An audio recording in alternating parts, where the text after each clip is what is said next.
Paper देती है NEET PG का, वो है इंटर्न्स। और इंटर्न्स के हर साल ही पेपर ऐसे ही लेते हैं, इंटर्नशिप कंप्लीट हो ही नहीं होती है इनकी, और उनका पेपर ले जाता है, जिसकी वजह से इनएडुकेट नॉलेज की वजह से उनको पेपर क्वालिफाई भी नहीं कर पाते हैं, इसी वजह से, क्योंकि उनको प्रॉपर टाइम ही नहीं दिया जाता। और इस बार भी वही हो रहा है, 6-6 महीने पहले, 5-5 महीने पहले इंटर्नशिप कंप्लीट होने के पेपर लिए जा रहा है। तो नॉलेज कहाँ से ही होगी, और कहाँ से बच्चा फिर क्वालिफाई कर पाएगा पेपर। उसके अलावा टेंटेटिव डेट दी थी 5-6 महीने पहले, जो पार्लियामेंट में हेल्थ मिनिस्टर बहुत चौड़ में बोले थे कि हमने पेपर की डेट दी थी।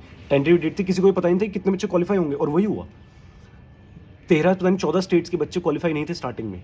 उसके बाद फिर डेट बढ़ाई गई, फिर दोबारा 5-6 स्टेट के बच्चे क्वालिफाई नहीं थे, फिर दोबारा डेट बढ़ाई गई है। इसका मतलब उन्हें खुद को नहीं पता था कि कब पेपर रखना है, कब क्या कैसे मैनेजमेंट करना है। बस उन्होंने डेट दे दी कि 5 मार्च को करेंगे पेपर 5 मार्च को, चाहे पेपर 5 जून को, उससे फ़र्क क्या पड़ रहा है। एडमिशन तो जब तक इंटर्नशिप कंप्लीशन सर्टिफिकेट नहीं होगा बच्चों के पास, एडमिशन तब तक हो ही नहीं सकता, और वो अगस्त के बाद मिलेगा बच्चों को, उससे पहले हो नहीं सकता एडमिशन प्रोसेस स्टार्ट।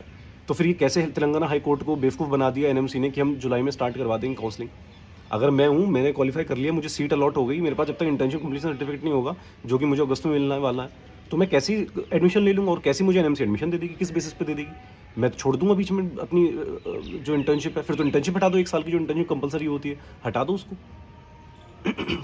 और 6 महीने का गैप अगर मेरे को नहीं मिला, इस बार मैंने क्वालिफाई कर लिया और इस बार मुझे कॉलेज में नहीं मिला, 6 महीने के लिए मैं बैठूंगा, उसके बाद काउंसलिंग अटेंड करूंगा। मैं ये सोचूंगा कि मैं तो क्वालिफाई कर रखा है, मुझे कॉलेज मिल जाएगा, और नहीं मिला, फिर दोबारा तुम जनवरी फरवरी में तुम पेपर करवा लोगे अगले साल के पीजी का। मैं तो फिर दोबारा उस स्टेट पे खड़ा हूँगा, मैं फिर कहूँगा कि मैंने दिसंबर तक काउंसलिंग अटेंड करी थी, मुझे टाइम नहीं मिला, मुझे टाइम दो। हर साल ये चलता रहेगा। इसलिए बेटर ये है कि कम से कम इस बार पेपर शिफ्ट करो, ठीक है, गैप कम लाओ काउंसलिंग के बीच में और पेपर के बीच में, ताकि जिन बच्चों को कॉलेज ना मिल पाए, एटलीस्ट उनको दोबारा से टाइम मिलता रहे तैयारी करने का। 6 महीने कोई घर पर बैठने को तैयार नहीं होता है।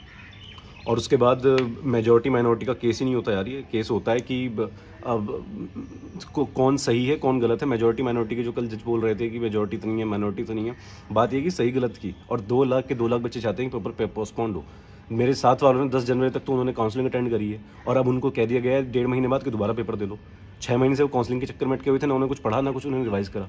कैसे वो दोबारा पेपर दे देंगे 19 सब्जेक्ट दोबारा से रिवाइज करके, वो फिर दोबारा से स्टेट पे खड़े होंगे, वो फिर दोबारा से कम नंबर लेके आएंगे।